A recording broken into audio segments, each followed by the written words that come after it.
Magandang araw mga kaibigan. Bigyan natin ng reaction, opinion itong post ni Senator Jinggoy Estrada sa kanyang official Facebook page. Ito ang sabi niya. President BBM has made a categorical statement that he did not issue any order to effect the arrest of Senator Ronald Bato de la Rosa. If that is truly the case, then the public deserves to know under whose authority were agents of the National Bureau of Investigation, operating within the Senate premises, who gave the directive and who must ultimately be held accountable, sabi niya.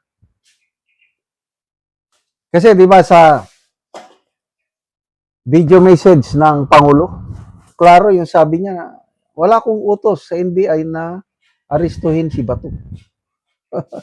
Ano ba yun? Ito, kung walang malinaw, Tagalog ko lang ha, kung walang malinaw na direktiba mula sa pinakamataas na antas ng pamahalaan, saan kumukuha ng lakas ng loob ang ilang operatiba ng NBI upang paulit-ulit na lapastanganin ang Senado, isang co-equal branch of government, at baliwalain ang umiiral na mga proseso.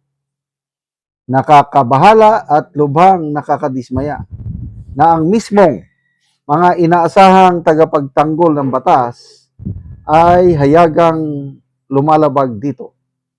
Kung ano-anong haka-haka, malisyosong motibo at walang basihang paratang ang ibinabato laban sa Senado. Naiwasan sana ang lahat ng ito kung nanaig ang paggalang sa due process at tamang proseso. Law enforcement agencies are never above the law and certainly not above the Constitution or the institutions they are duty-bound to respect. The Senate must never be treated as a mere extension of any enforcement agency's authority. It is a co-equal, independent constitutional body that deserves respect, restraint, and adherence to due process at all times. Yan ang payag ni Senator Jinggoy. Salamat po, Senator Jinggoy, at nagsalita kayo tungkol nito. Nung mapakinggan ko yung pahayag ng Pangulo, parang, is this really him speaking? Kasi wala akong utos sa NBI na arestuhin. Kaya nag-utos na ako na umatras ang NBI. So sino kaya ang Sino kaya ang nag-utos sa NBI? Kasi ang DILG, ang PNP, klaro din yung kanilang pahayag na hindi nila i-enforce, hindi nila aarestuhin si Bato kahit mayroong ICC warrant of arrest dahil hindi dumaan sa proseso.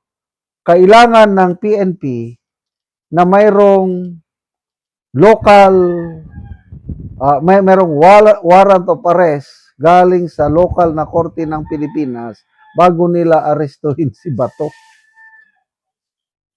So yung sinasabi ng Pangulo, kung i-connect nyo, tama yung, kasi wala siyang order na arestuhin si Bato.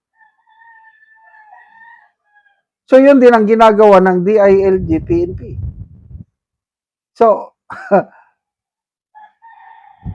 magkadugtong ang pahayag ng Pangulo at ang pahayag ng DILG at So ang gumagalaw lang ang NBI.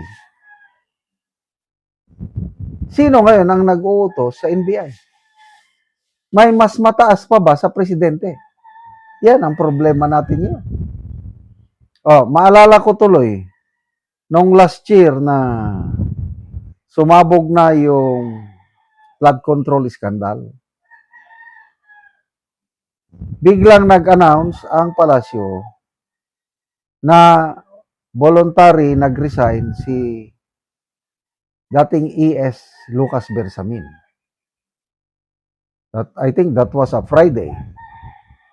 So, yan. Halos nagkasunod sila na voluntary nag-resign ni Secretary Amina Pangandaman ng DBM. So, kala natin nag-resign. Pagka Monday, nagsalita o nag-post ba, nagpahayag si ES Bersamin na I did not resign. Tinawagan ako ng isang tao na hindi taga Malacanang. Hindi siya official sa gobyerno. Wala siyang authority. Kaya hindi taga Malacanang. Tinawagan ako na aalis na ako sa aking pwesto. Kaya umalis ako. Dahil tinawagan ako, pinaalis ako. So, yun na yun. Pilit na inaalam ng mga media sino yung tumawag. Sino yung tumawag kay dating ES Bersamin na pack your things. You're not needed in Malacanang anymore. Umalis ka. Oh, grabing kapangyarihan yun. Na kaya niyang paalisin ang isang executive secretary na tinatawag na Little President. Oh, sino yun? Bahala na kayo. Ako, mayroon akong idea kung sino yun. Kaya lang, hindi ko hindi ko na lang sabihin. So, may ibang taga-utos. Kaya ito, nagkakagulo tayo. Napakagulo na ang ating bansa.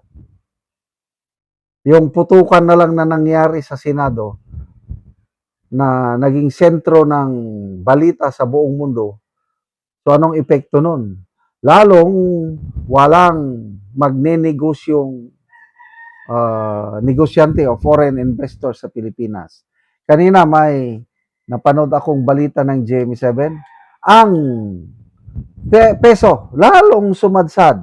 Ang exchange rate na ata kahapon 61 peso 61.7 ng exchange rate. Pinakamababa sa lahat. Tuloy-tuloy na ang pagbagsak ng peso. Tuloy-tuloy din pagbagsak ng Philippine Stock Exchange Index. So, anong nangyayari? Ito na, God Save the Philippines. Tama si BP Sara. Salamat mga kaibigan sa inyong pagsubaybay sa channel ito. Nakakatulong kayo ng malaki sa tribong Talandig ng Bukidnon dahil ang sweldo natin sa channel na ito is pantulong po sa tribo. Namimigay tayo ng libreng yero at pako para makapagpatayo sila ng mas maayos na tirahan. Panoorin niyo ang video na ito. Una ni ang mga yero nga ipanghatag sa mga tao. So, yan lang gibutang. So, kay ulan man, ugma ni ibahin-bahin sa mga tao nga nagpatindog og balay. So, lansang, pako, plinsen, yero, kompleto gyud ang ipanghatag sa mga tao nga nagkalisod. So, bahala gyud nagaulan, tabang gyud sila.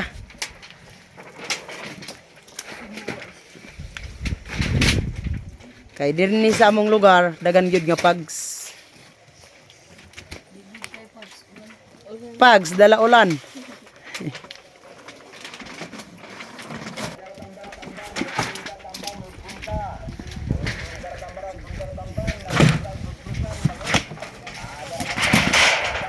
$390 kayero.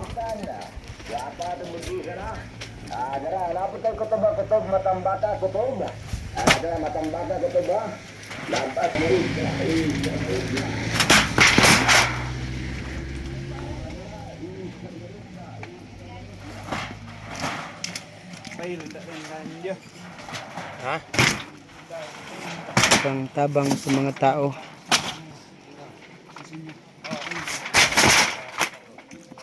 Nga mga daot na ang ilang balay. Marami.